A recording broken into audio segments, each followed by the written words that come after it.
Hi, my name is Rachel and welcome back to Auxhart Gardening. If you are new here, I have a series where I talk about basics for beginner gardeners. These are the sorts of things that a lot of seasoned gardeners, they've been doing for so long, they don't even think to explain it to other people. And that's okay, but I know that when you are a new gardener, every little thing you do, you're questioning it, you're Googling it, you're trying to make sure that you are doing things right because you care about your garden and you don't want to mess up.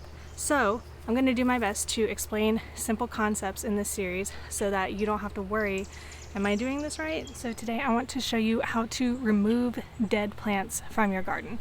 And let me tell you, it is not as simple as grab and rip. So really, there are a few different methods for doing this, and you will see different people do different things. And whatever you choose to do, I don't want to sit here and tell you that there's only one right way to do it, but I want to explain to you why people do things certain ways so that you can decide which way is going to work best for you. So first of all, what you might see or what you might have been exposed to if you grew up somewhere where there is agriculture is the concept of tilling in dead plants.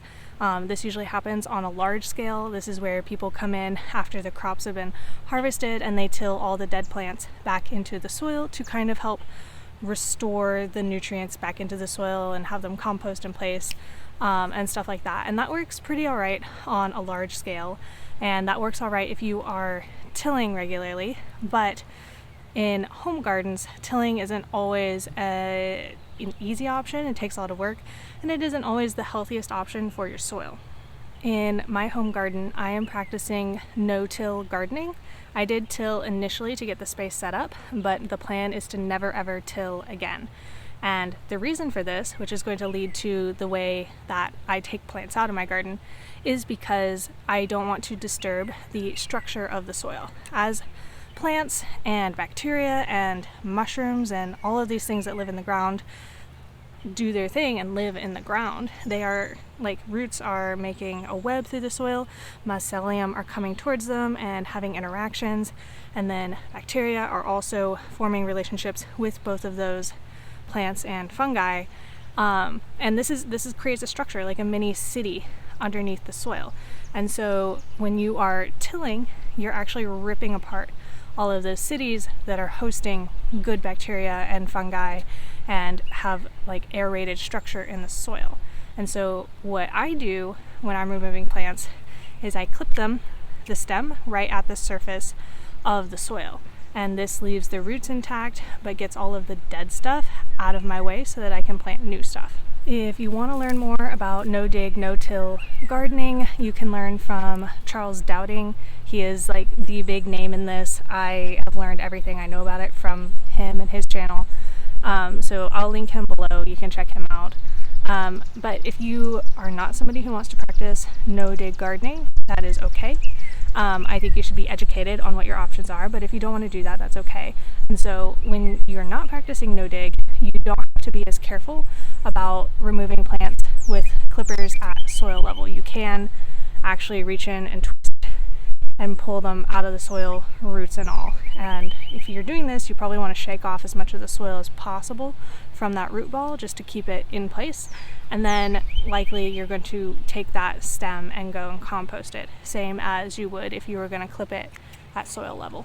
I do want to mention for you though that even if you aren't doing no-dig gardening, that clipping at the soil level can be a good idea for you in the case of legumes, which are nitrogen fixers. And nitrogen fixing, all that means is that the plant is taking nitrogen out of the air and sequestering it into nodules on its roots in collaboration with bacteria in the soil. And this nitrogen is not available to the soil until the plant is dead. And so in order for that nitrogen fixing to actually benefit the soil, you have to leave the roots in place in the ground for them to break down and then release that nitrogen that was previously in the air into the soil in a usable form for whatever plant you plant next. Although I suppose if you wanted to rip the plants out and then lay the roots on top of the soil, that would also technically work.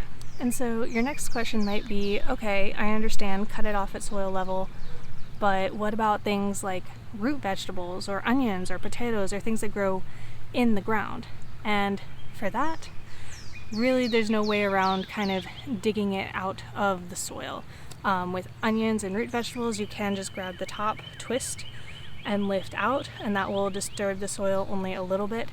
But usually you are ripping out, I mean, if it's a root vegetable, you are harvesting the root. You cannot just leave the root in if you want to have the harvest. Same with onions and garlic and potatoes. And so in these cases, ripping out the plant is usually also harvesting. And yes, in these cases, you will actually be pulling the entire plant out of the soil. Alrighty guys, and that is really all I have to say on the subject. If you have any questions, always feel free to leave them in the comments below, and I will link up here the entire playlist of gardening basics if you want to check that out. Thanks for watching, and until next time, I wish you happy gardening.